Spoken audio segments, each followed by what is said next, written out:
सबसे बड़ी बात, मेरे मित्र को इस जीत की बधाई। जिस तरीके से प्रधानमंत्री मोदी और डोनाल्ड ट्रंप की दोस्ती रही, डोनाल्ड ट्रंप ने भी कई बार कहा कि मोदी एक अच्छे इंसान है, मोदी इज अ फ्रेंड। इस बात का जिक्र उन्होंने कई बार किया। फाइनली प्रेसिडेंट डोनाल्ड ट्रंप बनेंगे, जीत उन्होंने दर्ज कर ली है। लेकिन सबसे बड़ी बात यह है कि एक मित्र की दूसरे मित्र के साथ दोस्ती और दो देशों के रिश्ते क्या नए आयाम छूते हुए इस बदलते पॉलिटिकल डेवलपमेंट में नजर आएंगे? प्रोफेसर प्रणय कुमार।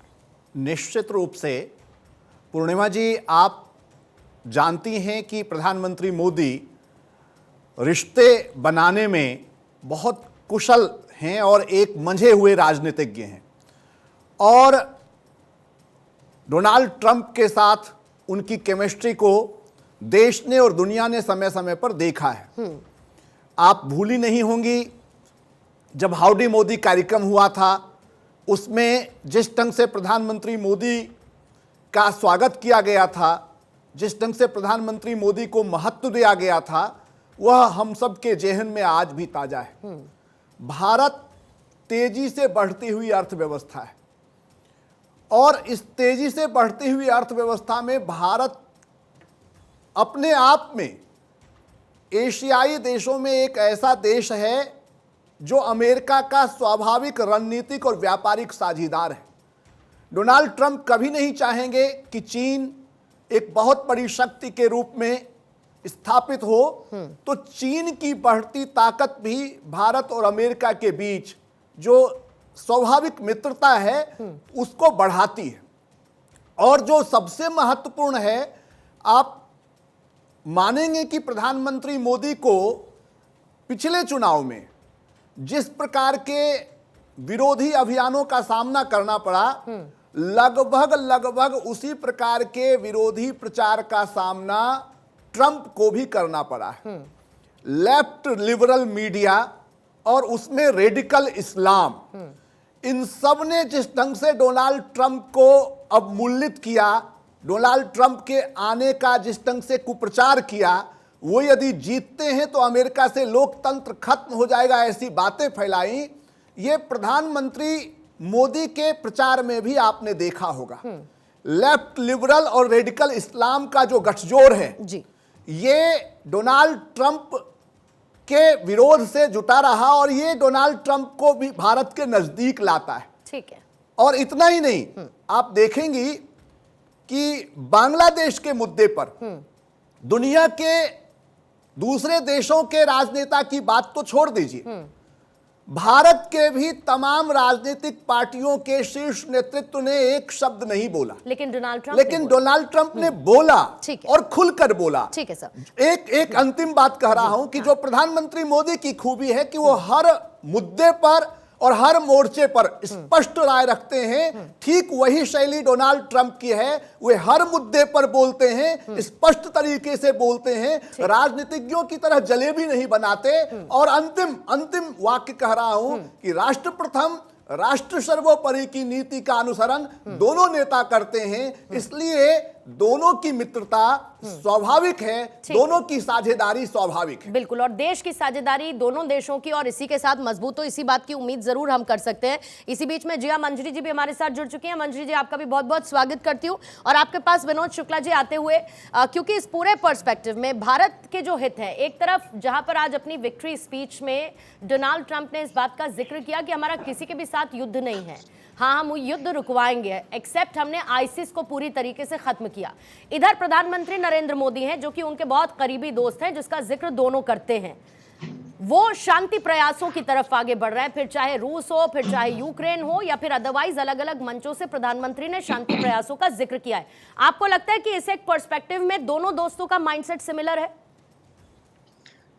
बिल्कुल पूर्णिमा जी, इसको इस तरह से समझिए कि जो भारत का इंटरेस्ट है उसको ग्लोबल इंटरेस्ट से जोड़ करके देखिए। जो भारत का डोमेस्टिक इंटरेस्ट है और ग्लोबल इंटरेस्ट दोनों जुड़े हुए हैं। उसमें बहुत सारे फैक्टर्स हैं, जैसे बांग्लादेश फैक्टर है, पाकिस्तान फैक्टर है, जो G20 के समय एक कॉरिडोर वाली बात हुई थी वो फैक्टर है, जो अभी इजराइल और जो हमास के बीच में लड़ाई चल रही है उसके कारण अचानक पूरी तरह से रुक गया है, वो नॉन स्टार्टर सा हो गया है। उसके अलावा जो इंडियन इकोनॉमी जिस तरह से ग्रो कर रही है और जो इस तरह की एक कल्पना है कि हम बहुत जल्दी थर्ड लार्जेस्ट इकोनॉमी हो जाएंगे, उस थर्ड लार्जेस्ट इकोनॉमी बनने के लिए ग्लोबल पीस का होना जरूरी है। और जब भारत के आसपास आप बांग्लादेश की चाहे बात करें, चाहे इजराइल और चाहे इधर पाकिस्तान डिस्टर्बिंग वो है, तो इन सब के बीच आप बिजनेस के जो स्कोप है वो कम हो जाते हैं, एक बात। प्लस जो टेररिज्म को लेकर के पूरे देश वर्ल्ड ओवर थ्रेट बना हुआ है, उस पर ट्रंप और नरेंद्र मोदी एक ही पेज पर है दोनों, और विशेष रूप से टेररिज्म को लेकर के दोनों एक ही तरह की बात करते हैं। तो जब पीस होगा तभी तो बिजनेस की बात होगी।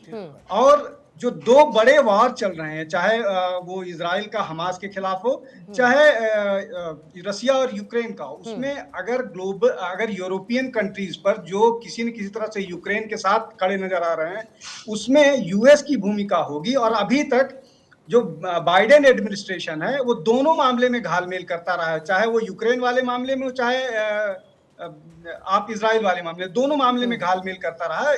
एक क्लियर कट पॉलिसी होनी चाहिए। तो अगर ग्लोबल इंटरेस्ट की बात कर रहे हैं और उस ग्लोबल इंटरेस्ट से जुड़ा हुआ भारतीय इंटरेस्ट है, तो वो दोनों के साथ बहुत बेहतर होगा। जो ट्रंप और मोदी की मित्रता की बात है, वो इसी को आगे ले जाने का काम करेगा।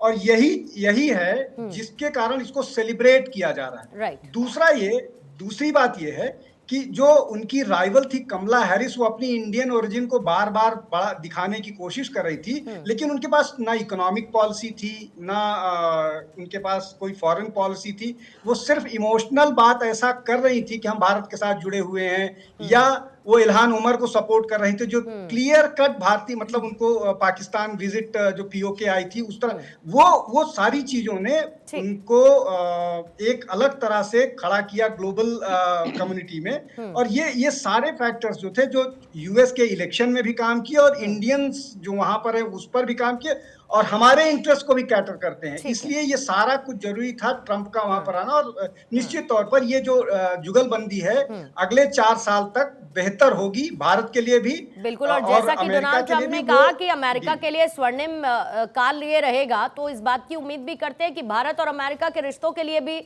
आने वाले 4 साल स्वर्णिम काल की तरह होने चाहिए। जितेंद्र कुमार ओझा जी भी इस वक्त हमारे साथ जुड़ चुके हैं, जियोपॉलिटिकल एक्सपर्ट हैं। ओझा साहब, एक बार फिर से मैं आपका स्वागत करती हूँ, स्क्रीन पर रखेंगे ओझा साहब को। ओझा साहब, क्योंकि रूस और अमेरिका का जो रिश्ता रहा है वो हर कोई जानता है कि कैसा है। रूस के साथ हमने तेल का व्यापार किया, उसको लेकर अमेरिका ने आंखें दिखाने की कोशिश की जब रूस और यूक्रेन का युद्ध चल रहा था। इसके साथ साथ रूस के साथ हमारा सैन्य समझौता भी है। रूस हमारा बहुत पुराना दोस्त है। ये बताइए कि रूस और अमेरिका के बीच में भारत किस तरीके से अपना संतुलन बनाएगा, या भारत को अपना स्टैंड बताने की भी जरूरत है आज की पोजीशनिंग में? देखिए, अमेरिका में एक तबका हुआ करता था जो हमेशा से कहता था कि भारत को मौका मिलना चाहिए कि रूस के साथ अपने संबंधों को बनाए। ये वो तबका होता था उनके जियोपॉलिटिकल या स्ट्रेटेजिक कम्युनिटी में जिसको लगता था कि भारत उसका एक अच्छा मित्र है, भारत एक प्रजातंत्र है, भारत को मजबूत होकर आना चाहिए। और उसको लगता था कि अमेरिका को अपने नजरिए से ही भारत पे चीजें लादनी नहीं चाहिए। वो समझते थे कि देखिए, जिस तरीके से चीन आया है, चीन की अर्थव्यवस्था जो है बहुत मजबूत है, वो सोवियत संघ की तरह नहीं है।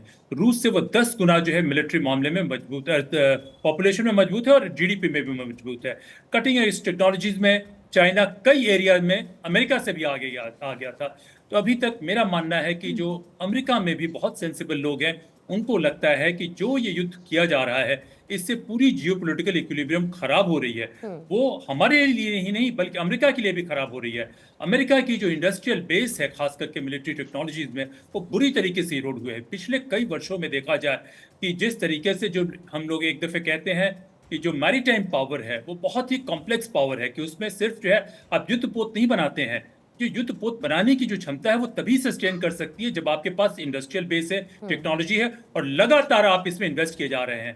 तो जिस तरीके से चीन इन्वेस्ट कर रहा है, अमेरिका की इन्वेस्टमेंट वैसी नहीं है। तो ये उनको लगता है कि संभव है चीन ने किसी न किसी तरीके से अमेरिका के पॉलिसीज को इस तरीके से इन्फिल्ट्रेट किया है या सबवर्ट किया है कि अमेरिका अपनी लॉन्ग टर्म स्ट्रेटजी भूल गया है। कुछ इंडस्ट्रियल हाउसेस को, कुछ मिलिट्री इंडस्ट्रियल कॉम्प्लेक्स को प्रमोट करने के लिए वो जो है यूक्रेन में युद्ध किए जा रहा है। तो मुझे लगता है कि इस पर भारत को भी मजबूती से, संजीदगी से अपनी बात कहनी चाहिए कि देखिए, हम एक इस रीजन में जियोपॉलिटिकल इक्विलिब्रियम यह है कि बैलेंस वो हमें बना के रखने की जरूरत है। किसी को भी कहीं पर भी अनरिस्ट्रेंड पावर मिलता है तो बात खराब होती है। तो मुझे लगता है कि इस पे अमेरिका का जो भी अप्रोच हो, हमें मजबूती से कहने की जरूरत है। और जो डीप स्टेट और ट्रंप के बीच में जो डिस्ट्रस्ट है वो हमें थोड़ा सा स्पेस देता है इस बात को पुश करने के लिए, बतलाने के लिए। लेकिन मैं समझता हूं कि हमें अपने तरफ से भी काफी चीजें ठीक करने की जरूरत है।